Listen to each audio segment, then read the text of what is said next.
Det er en stor glæde endnu en gang at være sammen med jer It's a great joy once more to be together with you og have fællesskab med jer omkring Guds ords forkyndelse and to have fellowship with you around the preaching of God's word og tilbede den treenige Gud sammen. and to worship the triune God together.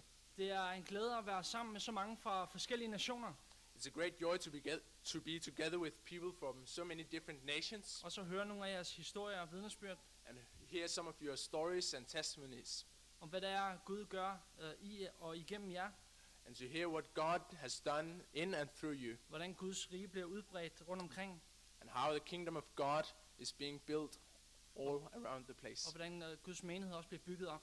and how the church of God is being built up Med mange forskellige mennesker og nationaliteter, with many different people and nationalities, kulturer og baggrunde, cultures and backgrounds. så er det også skønt med den diversitet, som vi oplever i vores fællesskab her. It's also lovely with the diversity that we experience in our fellowship here. Og det gør, at vi på kryds og tværs og på forskellige måder kan være til velsignelse for hinanden. And that means that we, in many different ways, can be a blessing to each other. Med den visdom og erfaring og styrkesider og gaver, With the wisdom and experience and strengths and gifts som Herren har givet den enkelte. which the Lord has given unto the individual. Samtidig så er det også skønt, at vores fællesskab her, At the same time, it's also lovely that our fellowship here, selvom der er meget positiv diversitet, although there are much positive diversity, så rummer det også vores fællesskab også en ensartethed. at the same time, our fellowship is also one of unity, Som er ganske gudgiven, which is given by God, nemlig en fælles kærlighed til Guds hellige ord. namely a common love for the Word of God, En fælles kærlighed til evangeliets renhed og en længsel efter at se Guds kirke vokse i sundhed. a common love for the gospel, for the church of God, and a longing to see the preaching of God's Word in purity. Når vi kommer sammen her, så er det en glæde, fordi man møder ligesindede mennesker, When we gather here together, it's a joy to meet like-minded people, der trods forskelligheder står i mange af de samme kampe. which although there are differences, we stand in many of the same struggles. Mange af de samme udfordringer, når det gælder det at tjene Herren med evangeliet. Many of the same challenges when it comes to how to serve the gospel. Jeg tror, at de fleste af os er fælles om vores kærlighed til sandheden. I think most of us have our love for the truth in common, Og vores ønske om at gøre det, som apostlen taler om i Filipperbrevet, det første kapitel og vers 27-28. and have a desire to do what the apostle says in Philippians 1 and verse 7 and 8, Nemlig at stå fast i én ånd, namely to stand fast in one spirit, og at vi med én sjæl kæmper sammen for troen på evangeliet. with one mind striving together for the faith of the gospel, Og på ikke på nogen måde skræmmes af modstanderne. and not in any way are terrified by our adversaries. Når vi kalder konferencen her Reformation Resurrection, When we call this conference Reformation Resurrection, så er det fordi navnet udtrykker den fælles passion, vi har. it is because the name expresses the common passion that we have, At Gud må vække og reformere sit folk, that God may awaken and reform his people, og gennem det herliggør sit navn i nationerne. and through that glorify his name among the nations. Når vi tænker på reformationen, som vi næste år skal fejre 500 året for, When we think about the Reformation, which we are going to celebrate next year, the 500 years anniversary, så bliver vi mindet om den kamp og den åndelige krig, som fandt sted på det tidspunkt i forsvar for evangeliets grundsandheder. then we are reminded of the truth or the fight which occurred at that time for the basic truths of the gospel, Og kampen for skriftens autoritet. and the fight for the authority of the Bible. Og vi bliver også mindet om, at kampen for evangeliets renhed og Guds ære, den stadigvæk står på. And we are reminded that the fight for the purity of the gospel and the glory of God is still the same. Og at vi som Guds tjenere må være beredte og overvågne. And we are reminded that we as God's servants must be awake and ready and ready. At vi må være udrustet med den fulde rustning. And we may be clad with the full armor of God.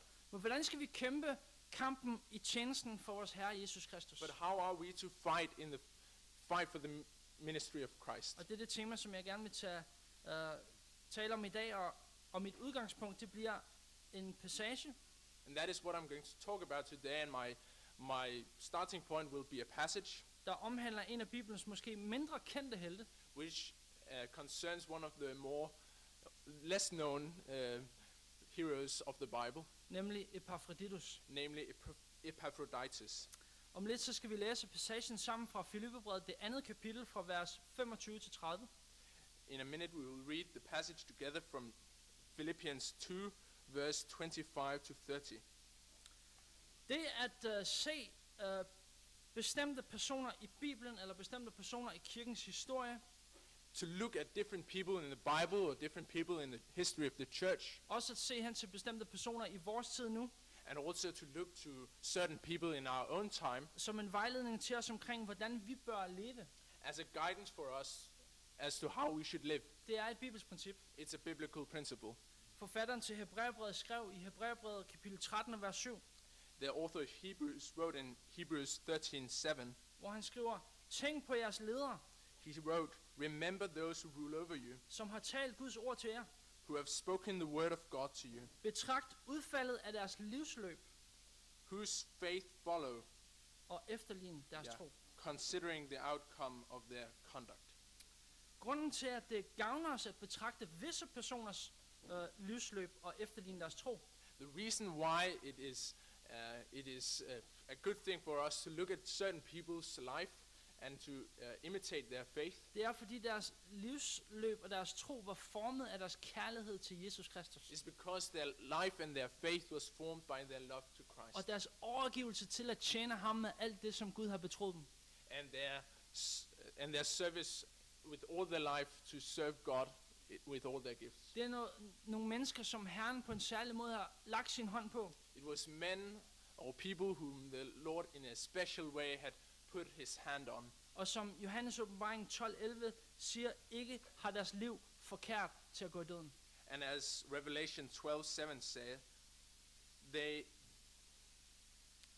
didn't have their life to they didn't consider their life of too much value to die.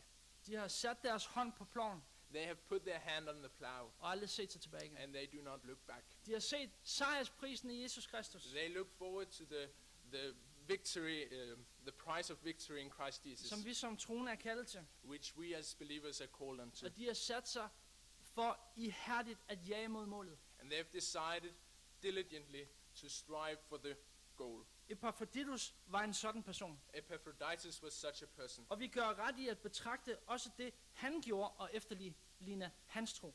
And we do right to also look at what he did and to imitate his faith. Paulus skrev til menigheden i Filippi, at sådan nogle mennesker skal holdes i ære. Paul wrote to the church in Philippi, such people have hold in honor. Samtidig så er der også nogle andre typer mennesker, som vi skal være varsomme overfor. At the same time, there are other people which we need to be cautious of. Og dem skrev Paulus også om i Filipperbrevet.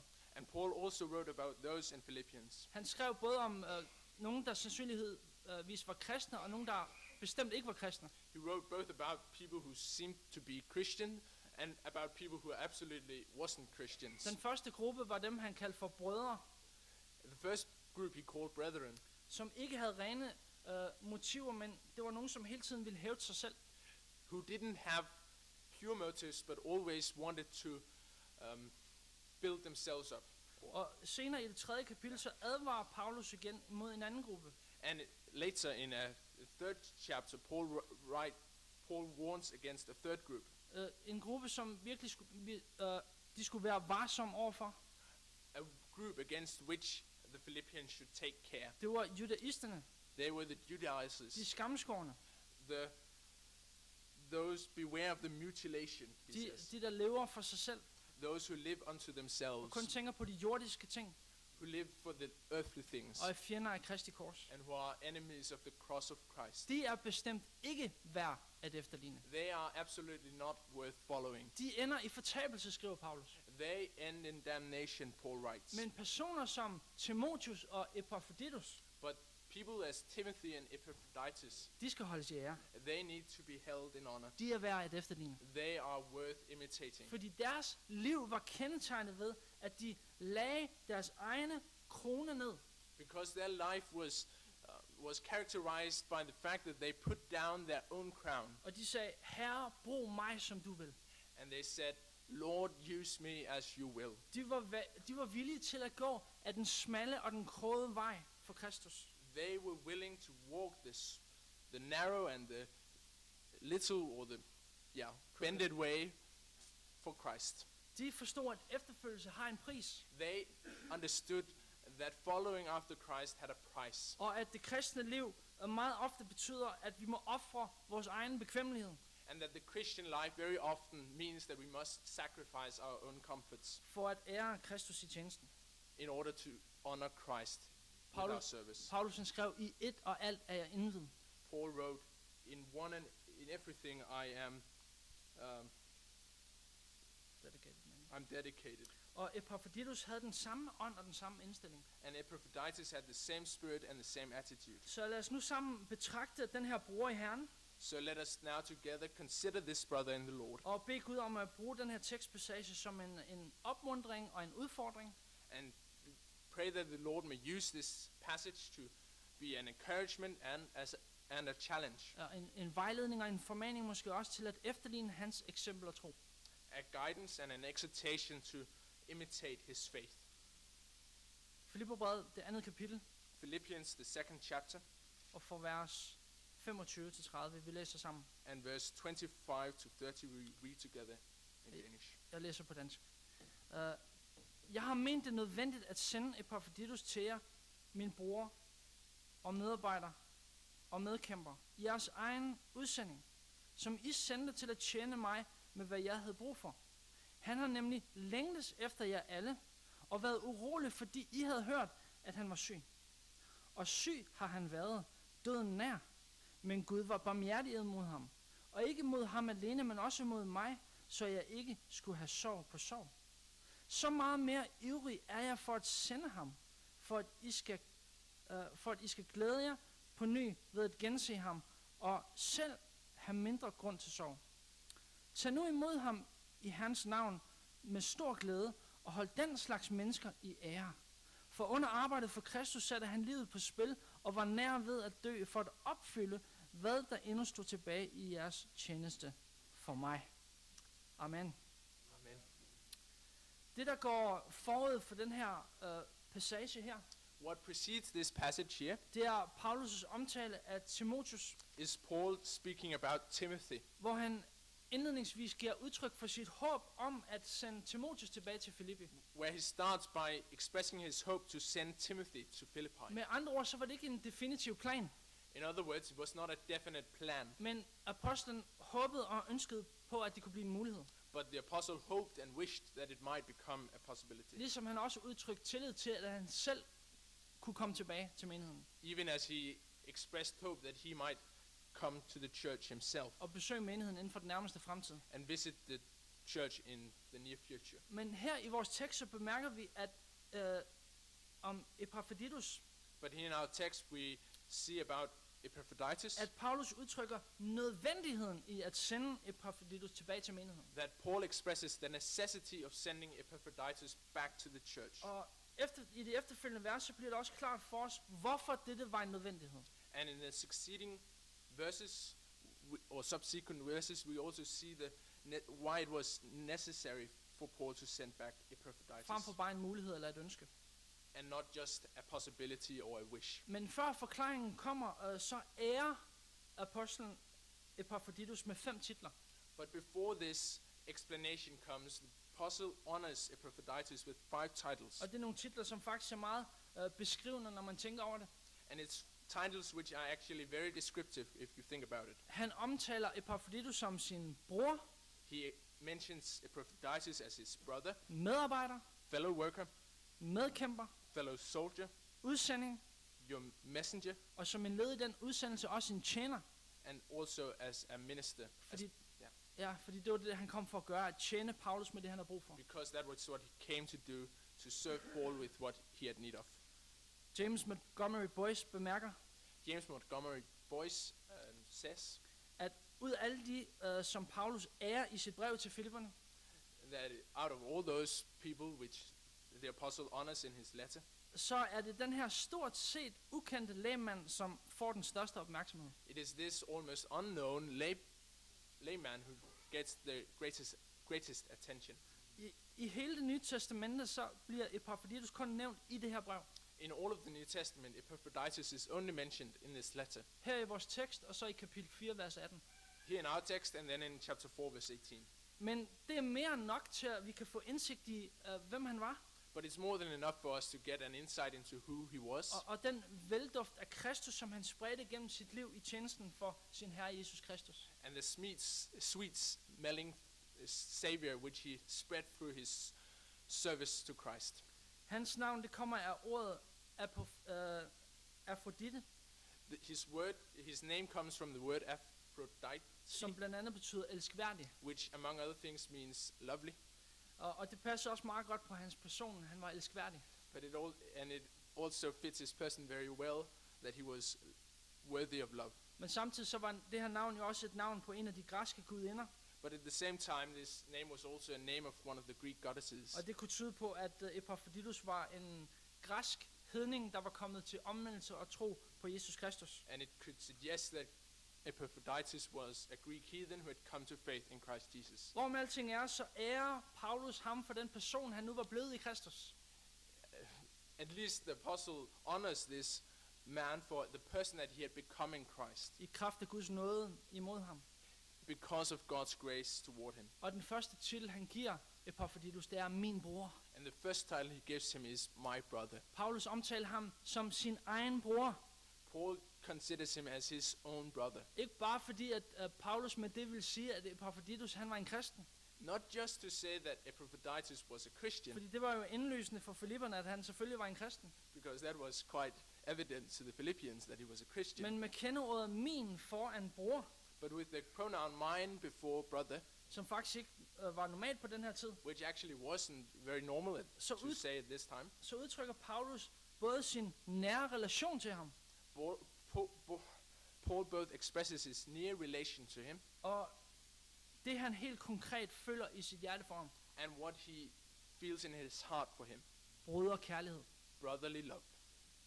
Der var noget stærkt og dybfølt i den her relation. There was something strong and deep felt in this relation. Og det bekræfter også det særlige koinonia-fællesskab, som var specielt i menigheden i Filippi. And it also expresses this koinonia fellowship which was special in the congregation. I den her streng er 3 navneord, som begynder med min bror. In this string of 3 nouns which beginning with my brother, Så beskriver Paulus Epaphroditus som medarbejder og medkæmper. Paul describes Epaphroditus as co-worker and co-fighter. Medarbejder var ikke et udtryk, som man brugte om kristne generelt. Co-worker or worker was not an expression used about Christians in general. Det blev brugt om de, som havde en særlig tjeneste i Guds rige. Rather, it was used about those who had a special service in God's kingdom. Og ved at omtale Epaphroditus som en medarbejder, And by calling Epaphroditus a worker, så associerer Paulus sig med ham som en af de mænd i Paulus' tjenestemæssige netværk. then thereby Paul Associates. associates Epaphroditus with the group of men in Paul's network, Som kæmpede sammen med ham for at fremme evangeliet. which fought together with him to spread the gospel. Og netop denne realitet kommer også til udtryk i vers 30, And this reality is also expressed in verse 30, hvor vi ser, hvordan at kampen i tjenesten for Kristus var ved at koste den her kære bror sit liv. where we see that the service for the service of Christ almost cost this man his life. Men han var villig til at satse alt for at tjene Herren. But he was willing to sacrifice everything to serve the Lord. Hvilken indstilling, kære brødre og søstre. What an attitude, dear brethren. Det er en indstilling, som vi også kaldes til at have som efterfølger af Jesus Kristus. It's an attitude which we are also called to have as followers of Christ. Jesus han siger i Matthæus 9:37, høsten er stor, men arbejderne er få. Jesus himself says in Matthew 9:37, the harvest is great, but the workers are few. Bed derfor høstens herre om at sende arbejdere ud til sin høst. Therefore ask the Lord of the harvest to send workers into his Må harvest. vi være sådan nogle arbejdere May we be such i workers kongens hær. in the army of the King. Må vi have villigheden til at gå derhen, hvor Herren han sender os. May we have the willingness to go where the Lord sends us, Selvom der måtte være en pris at betale. even though there is a price to pay. Og der er altid en pris at betale. There's always a price to pay. Det var meget tæt på, at det blev en meget høj pris for Epaphroditus. It was close to be a very high price for Epaphroditus, Hans eget liv. his own life. Og det er noget, som Paulus ærer ved at kalde ham for en medkæmper. And it's something which Paul praises by calling him a co-worker, En medkæmper, fordi han kæmpede med. a fellow soldier, because he fought along. Og det ser vi også i vers 30, hvor han siger, i den samme kamp, som I har set mig i, og som I nu hører, at jeg stadig står i.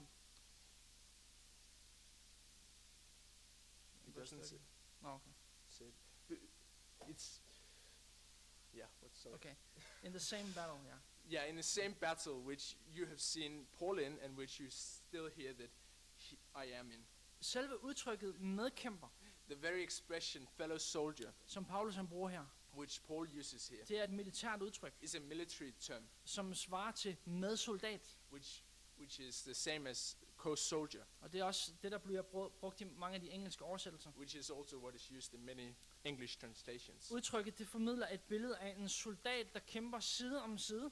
The picture conveys the message of a soldier fighting side by side, Skulder om skulder med sine medsoldater. shoulder by shoulder with his fellow soldiers, I en målrettet indsats for at vinde en kamp. in a concerted effort to win the fight. Associationen til den romerske hær var jo helt klar også på den her tid. The association to the Roman army was very clear this time, Og det har vi også set i forbindelse med Efesbrevet 6, and we have seen omkring that. den fulde rustning. We have also seen that in connection with Ephesians 6 and the full armor of God. Og hele det her billede her, det giver endnu mere styrke til det her udtryk her. And this picture gives more strength to this word. I den forstand, at filipperne sikkert kunne se for sig den her militære succes, som Romerriget jo havde.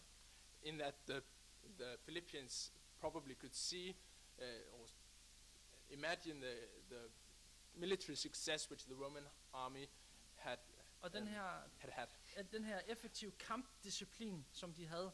and this efficient military discipline which they had. For som side om side, As side by side, skulder mod skulder, shoulder by shoulder, at erobre den antikke verden. that they conquered the ancient world. Men som skriften siger, så er vores kamp ikke mod kød og blod. But as the scripture says, our fight is not against flesh and blood. Vores kamp, det er en åndelig kamp. Our fight is a spiritual one. Og som medarbejder og medkæmper for evangeliet, And as co-workers and co-fighters for the gospel, så må vi indstille os på en åndelig kamp. we must be ready for a spiritual fight. Men den åndelige kamp, vi står i, er ikke en ensom kamp. But our fight is not a fight on our own. Det er ikke en isoleret kamp, hvor vi kæmper for os selv. It's not an isolated fight where we fight all on our own. Det er en kamp side om side, It's a fight side by side, sammen med en hær af troende, together with an army of believers hvis herfører er Jesus Kristus. whose leader is Christ. Og han har allerede vundet sejren. And Amen. he's already won the victory. Amen. Amen. Den kristne kamp, det er en kamp, som til tider kan være hård. The Christian fight is a fight which sometimes can be quite hard. Den kan være hård, men den er også velsignet. It's hard, but it's also blessed, Fordi det er en kamp, som er med Kristus because it's a fight with Christ til Guds ære. unto the glory of God. Den kamp, det er en krævende kamp. Demanding. It's a demanding fight. Og den er krævende, fordi vi dagligt kaldes til at tage vores kors op og følge Kristus. It's demanding because we are daily required to take up our cross and follow Christ. Den kræver, at vi ser fremad og ikke tilbage, It requires that we look forward and not backward når vi har sat vores hånd på ploven. when we have put our hand on the plow. Den kræver Kristi sindelag. It requires the mind of Christ. Den kræver en indstilling, der siger, It requires an attitude which says, det her, det handler ikke om mig. this is not about me. Det handler om Guds ære. This is about the glory of God. Har vi et sådan sind? Do we have such an attitude? Har vi et sådan hjerte? Do we have such a Har heart? vi en sådan indstilling? Do we have such an attitude? Er vi åndeligt set kampklar? Are we spiritually ready for battle? Jeg tror, at vi allerede i den her uge har stillet os de spørgsmål.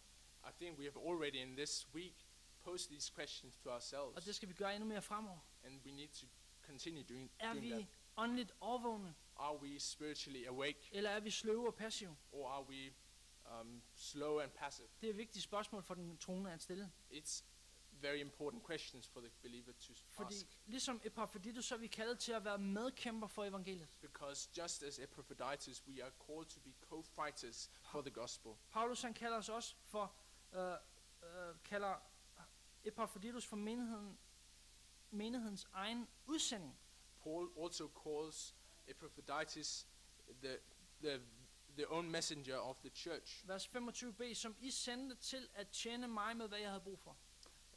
Verse 25b, your messenger and the one who ministered to my need. Det er ikke sikkert, at menigheden i Filippi nødvendigvis betragtede Epaphroditus som en person med et officielt embede. It's not clear if the church in Philippi actually considered Epaphroditus as a person with a special commission, Et embede som en udsending fra menigheden, en apostolos.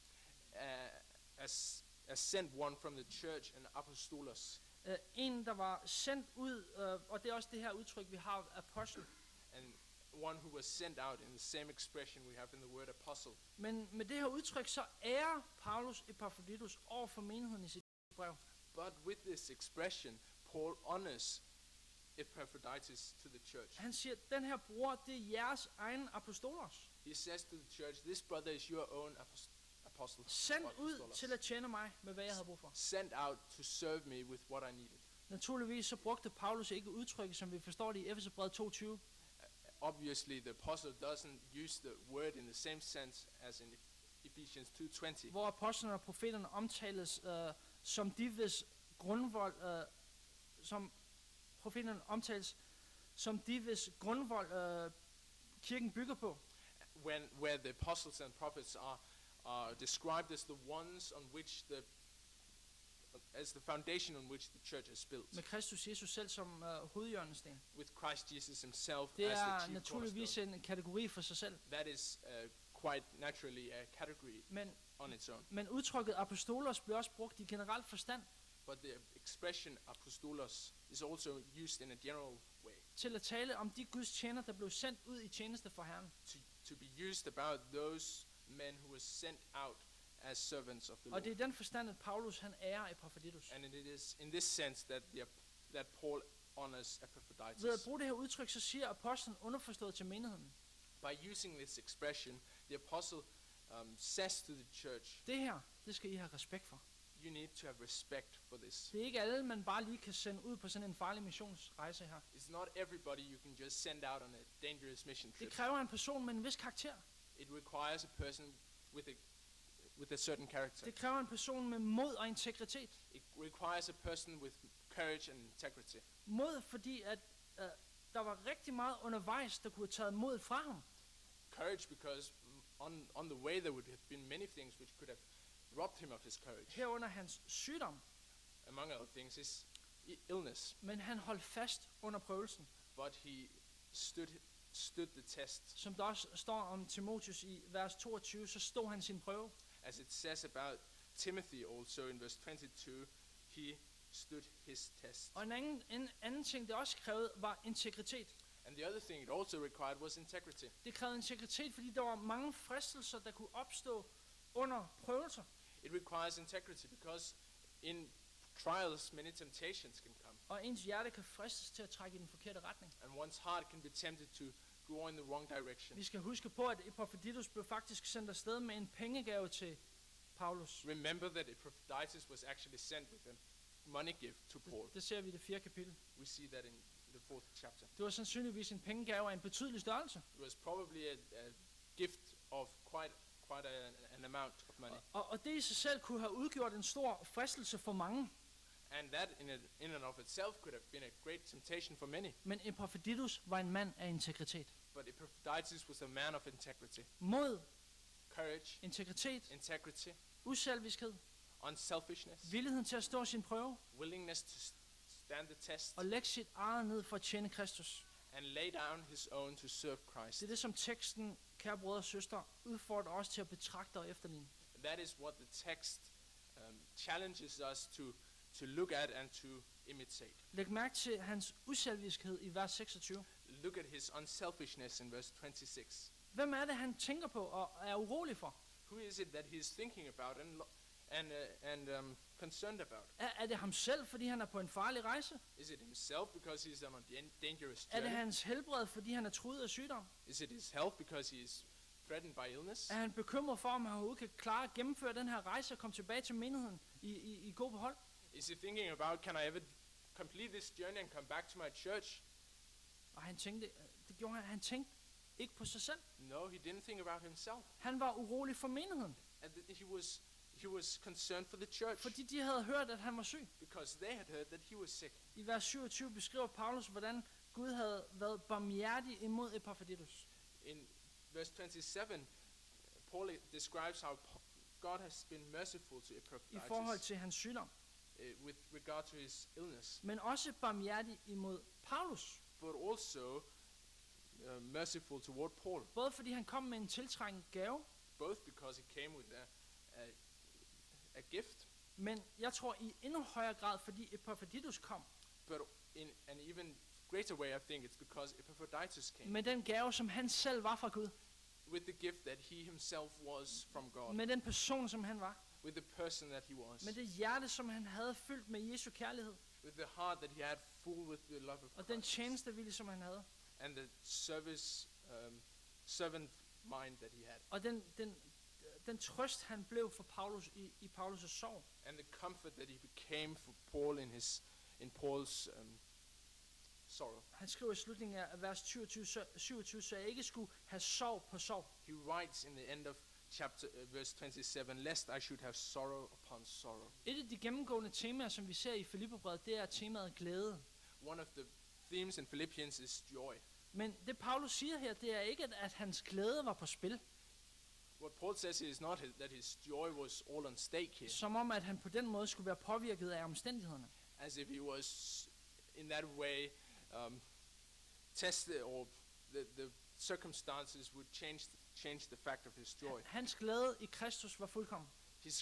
His joy in Christ was full. Og det skriver han også i kapitel 1, vers 21, når han skriver der, at selve livet for ham var Kristus.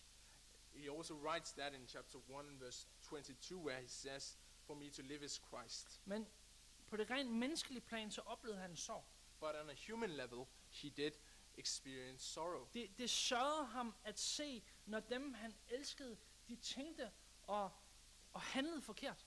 It sorrowed him to see when those whom he loved acted and thought in a wrong way. Og derfor så skrev han også i kapitel 2, fra vers 2-5, at menigheden ville gøre hans glæde fuldstændig ved at have det sind. And therefore he also writes in chapter 2 that their church would fulfill his joy by being like-minded. Den tankegang eller den indstilling over for hinanden, Have the right mind toward one another. som var i Kristus Jesus. The same mind which was in Christ Jesus. Og her var Epaphroditus et rigtig godt eksempel på en, der netop havde den rette indstilling. And in this, Epaphroditus was a very good example of one who had that attitude. Og det gjorde apostlen glad. And that made the apostle joyful. Og i den forstand så modvirkede det så at sige, at han skulle have sorg på sorg. And in that sense, it was a remedy for his sorrow upon sorrow. Paulus var derfor, vers 28, ivrig for at sende Epaphroditus tilbage til menigheden. And therefore Paul was, verse 28, eager to send back Epaphroditus to the church. Denne gang som et glædes sendebud, This time as a messenger of joy, for at I skal glæde jer på ny ved at gense ham, står der. so that you should rejoice when you see him, it says. Vers 29, der står, tag nu imod ham i Herrens navn med stor glæde og hold den slags mennesker i ære. Verse 29 says, receive him therefore in the Lord with all gladness, and hold such men in esteem. Det kunne tænkes, at Paulus understregede vigtigheden af, at filipperne skulle holde mennesker som Epaphroditus i ære. Maybe it seems that Paul is expressing the necessity of the Philippians to hold people as Epaphroditus in honor.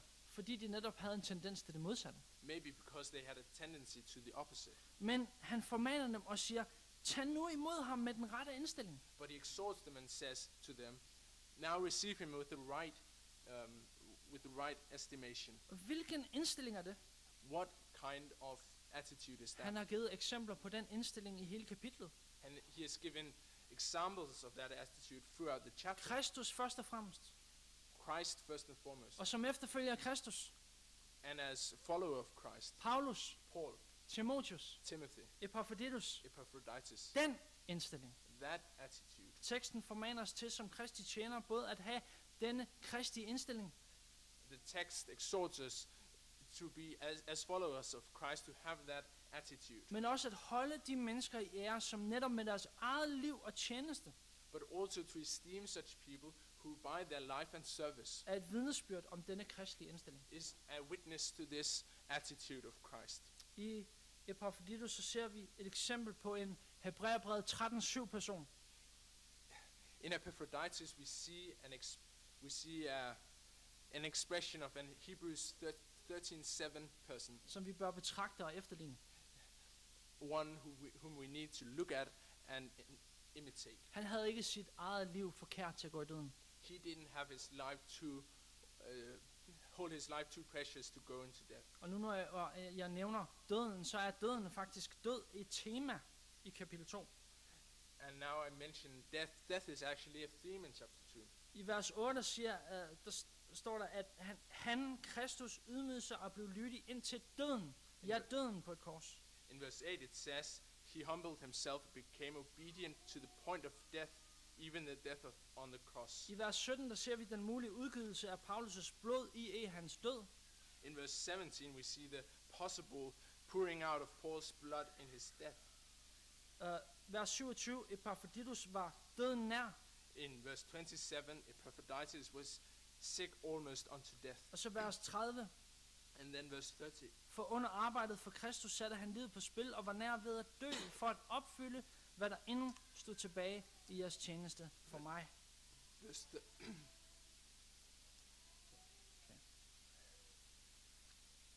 Verse 30. Because for the work of Christ he became close to death. Under arbejdet for Kristus står der her. For the work of Christ it says. Arbejdet for Kristus, vores tjeneste. Den kristne kamp, vi står i. The work for Christ, our service, the fight in which we stand. Der vil være nogle ofre, vi skal gøre.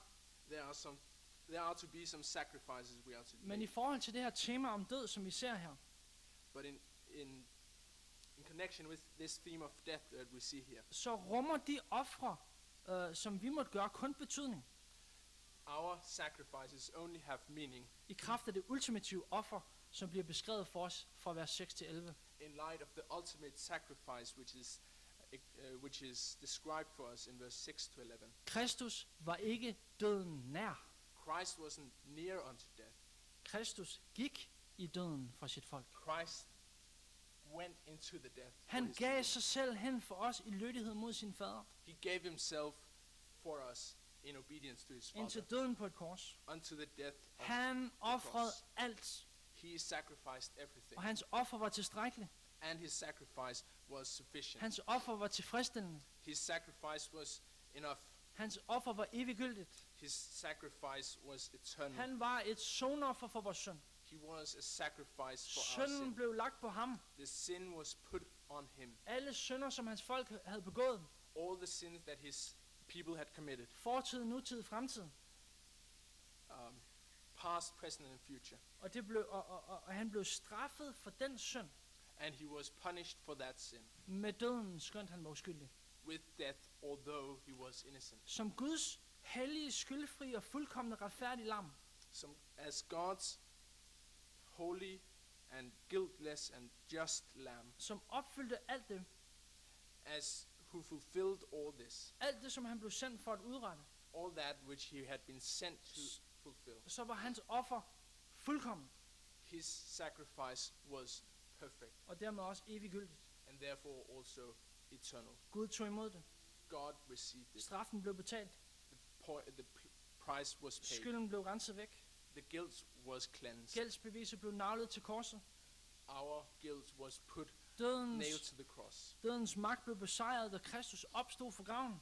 The power of death was won or was conquered when Christ rose from the dead. Og det betyder, at enhver, som tror på ham, enhver, som er fanget under syndens og dødens magt, kan nu leve ved troen på ham. And it means that everyone believes in him and who was before under the power of death can now be saved. Hvad betyder det for os som troende, som har taget imod Jesus Kristus og er blevet efterfølger af ham? What does that mean for us as believers who have followed Jesus Christ? Det betyder, at vores liv er ikke vores eget. It means that our life is not our Det own. betyder, at vi er korsfæstet med Kristus. It means that we have been crucified with Christ. Og at vi er kaldet til at leve vores liv på en måde, kapitel 1, vers 27, som svarer til Kristi evangelium. And we have been called to have our conduct worthy of the gospel. Det betyder, at vi må kæmpe den kristne kamp i tjenesten for vores Herre Jesus, ved dagligt at tage et opgør med vores synd. It means that we must fight the Christian fight in the service for Christ with a daily mortification of our sin. Ved at aflive synden. To die, to make an end of sin. Paulus siger i 1. Korinther 15:32, hver dag dør jeg. Paul says in 1 Corinthians 4:15 that every day I die. Hver dag er for os som troende en, så at sige, dødens dag. Every day are for us as believers such in a way a day of death. Hvor vi må aflægge det gamle menneske. Where we are putting off the old man. I de være døde med Kristus, og nu må leve med Kristus, og i Kristus ved troen på ham. In that we are dying with Christ and now may live with Christ in the faith. Som Dietrich Bonhoeffer har sagt, når Kristus kalder, så byder han os at komme og dø.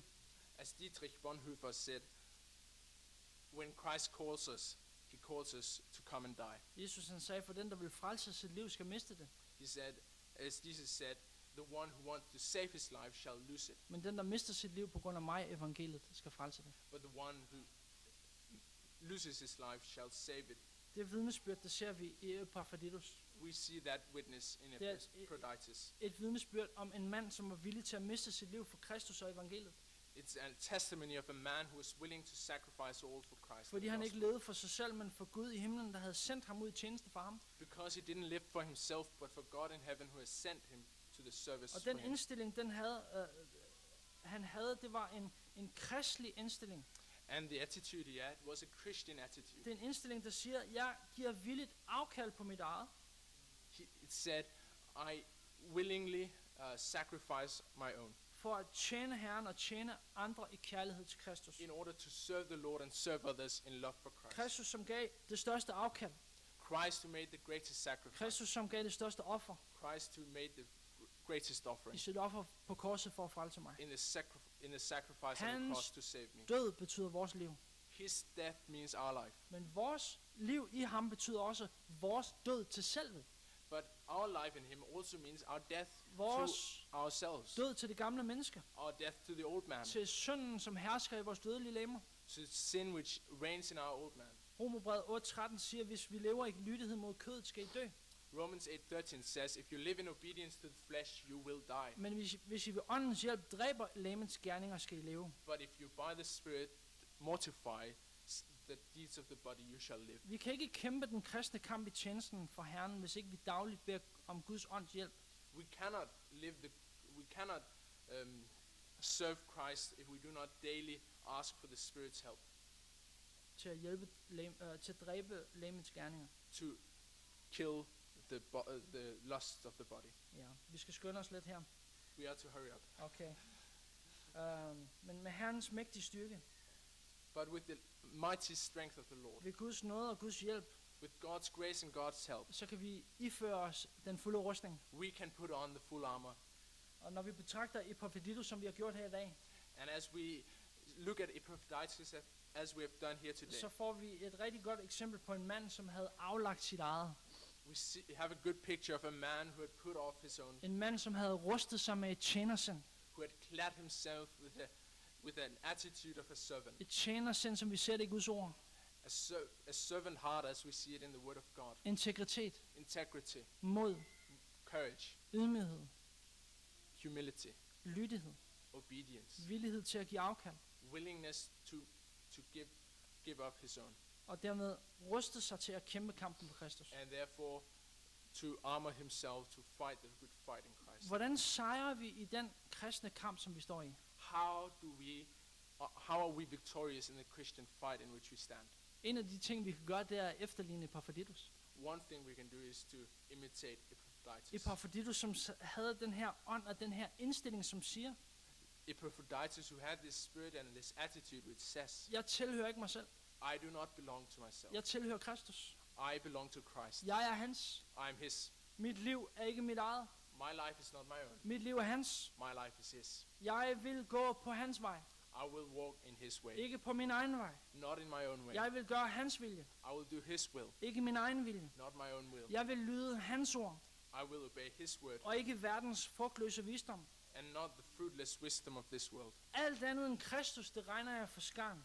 Everything else than Christ, I see that as loss, For at jeg kan vinde ham og findes i ham, so that I can win him and be found in him. må vi efterligne dem, der efterligner Kristus. May we imitate those who imitate Må vi Christ. betragte deres livsløb og efterligne deres tro. May we see their life and imitate their faith. Må vi være villige til at se på vores eget liv gennem Bibelens linser.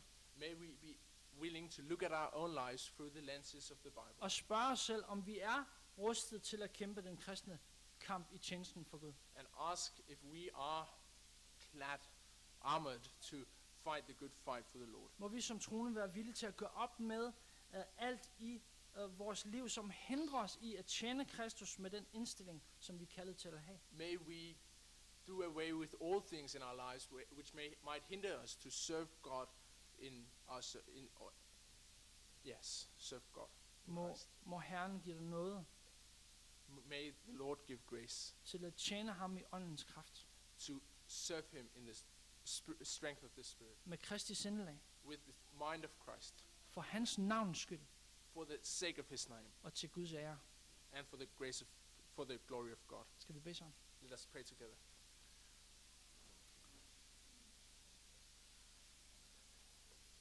Kære himmelske far, Dear Heavenly Father, vi takker dig for din søn Jesus Kristus, we thank you for your Son, Jesus Christ, som du sender til os i vort mørke, whom you sent to us in our darkness, for som livets lys at befri sit folk fra syndens og djævelens magt, as the light of the world, to free us from the power of sin and the devil. Vi takker dig også for Helligånden, som blev sendt And we also thank you for the Holy Spirit whom you have sent til at vejlede, trøste og styrke dine tjenere i den kristne kamp. to comfort and lead and strengthen us in the Christian fight. Tak for de Herrens tjenere, som er gået forud for os. Thank you for the servants of the Lord who has paved the way for us, Som eksempler på, hvordan vi som troende er kaldet til at tænke og handle og leve for dig. as examples of how we as believers are to live and think and act for Tak you. for det eksempel, som vi har betragtet i dit ord i dag. Thank you for the example that we have seen in your word today. Vil du give os noget til at gå på den smalle vej, Will you give us grace to walk in the narrow way, og som Epaphroditus være medkæmper for evangeliet. and as Epaphroditus to be fellow workers for the gospel? Vil du give noget til at vokse i hellighed, Will you give grace that we may grow in holiness, Guds frygt og integritet. fear of God and integrity? Giv os mod til altid at gå på din vej, Give us courage to always walk in your way, selv under vanskelige forhold, når kampen bliver hård.